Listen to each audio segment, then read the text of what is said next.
Si Maria dili inahan sa Dios, kay si Maria tao dili Dios. Kay ang atong Dios walay sinugdanan ug walay katapusan. Si Maria tao lamang ug gigamit lamang siya sa Dios aron ipakatawo ang atong Ginoo aron luwason ka.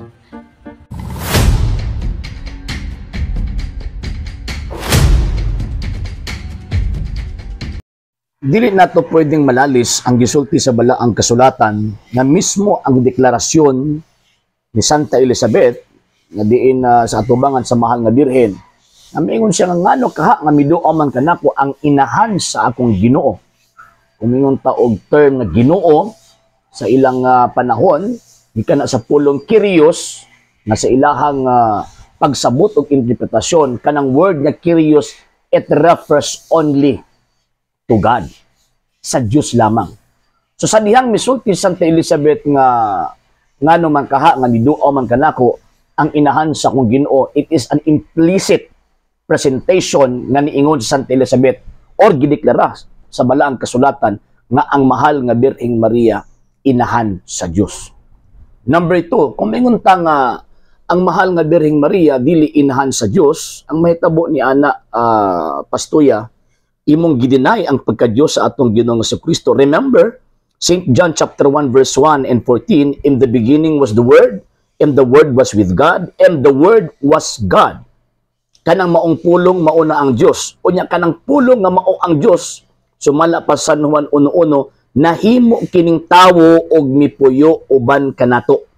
So ang nahimong tao dili ang kinaiya nga pagka-Dios, kundi ang nahimong tao kadtong pulong kadtong persona nga diin tinuod nga Dios og mipuyo sa taguangkan sa mahal nga birhen sulod sa siyam ka bulan. So again, dili pagka-Dios ang gianak sa mahal nga birhen para atong ingnon o i-deny nato nga ang mahal nga Birheng Maria dili inahan sa Dios. No.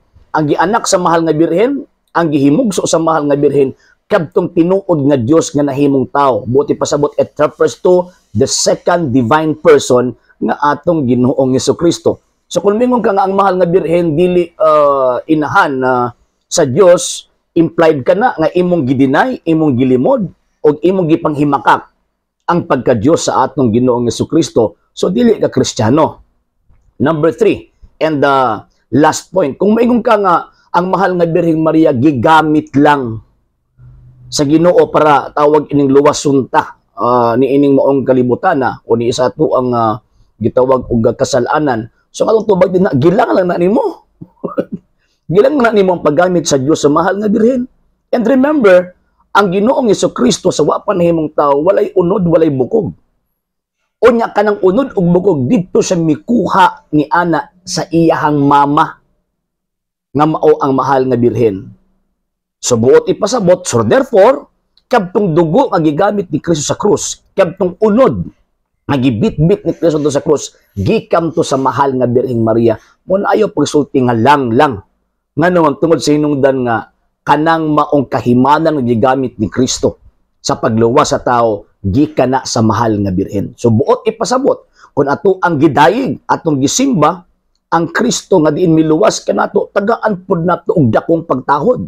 Ang iyang mama nga diin gigamit sa Dios, di lang gigamit lang kundi gigamit gid sa Dios. Isip kahimanan og importanteng kahimanan alang kaniya kay siyempre iyagong gidayeg ang mahal nga birhen, maghimaya ka. Di ba? St. Luke chapter 1, verse 28. So, gigamit niya kahimanan, ang mahal nga birhen, importanteng kahimanan. Importanteng kahimanan, aron ang tao maluwas. And walay pagtulunan ng Santa Iglesia Katolika, Apostolika Romana, nga ang mahal nga Birheng Maria, Diyos. Nagpabilin ang pagtulunan ng simbahang Katoliko, nga ang mahal nga Birheng Maria, tao nga gigamit sa Dios, apan dili lang kay simpleng gigamit lang again, kung dili siya ang katabang sa Dios aron ta gitawag og maluwas. Kung nahitabo nga si Eva mao ang katabang ni Adan, sa diin ang tao nahulog sa gitawag og kasalanan, mahimo sa Dios nga diin ang tao nga mahal nga Birheng Maria mao ang iyang katabang aron ta gitawag og maluwas. So sa tudlo Santa Iglesia Katolika, Apostolika Romana, ang mahal nga Birheng Maria, co-redemptrix, katabang nga manluluwas. Manluluwas in the sense nga, siya ang pinakaunang mi-cooperate sa kagustuhan or kabubuton sa Dios nga ang tao luwason. In what way? Pinaagi sa dugo ug unod ni Kristo nga giula sa krus ug kanang dugo ug unod nga giula sa krus ug gigamit dito sa krus gikan na ni anang maong bayhana. So mo na ang tinuod ka nag-ila kang Kristo dapat magtan-aw kag utang kabubuton sa mahal nga birhen. Kung wala pa nasulti ang mahal nga birhen nga fiat be it done unto me according to thy word, di kita gitawag og maluwas. O kini mga pastoya-pastoya nga ato ang reaction karon. Nagpa-feeling importante man gani mo nga unsa lang mo. Unsa ka nang mahal nga birhen?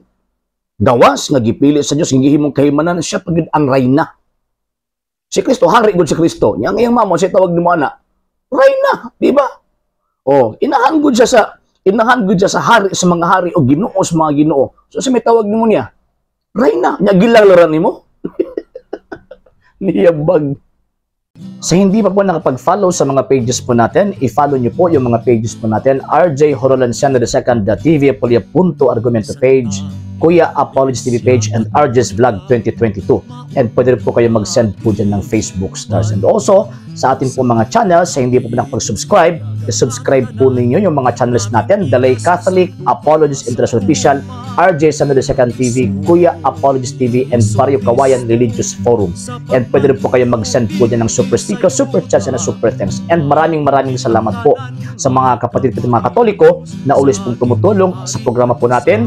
Maraming salamat po. Nang dahil po sa tulong at suporta po ninyo, ang programa pong ito, until now, andito pa rin po sa social media.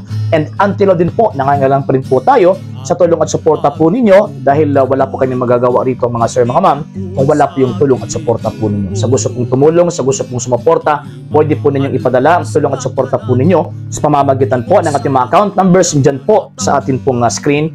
And pwede nyo po kaming i-message sa ating pong page kung via remittance po yung ipadala po ninyo. Maraming salamat po in advance.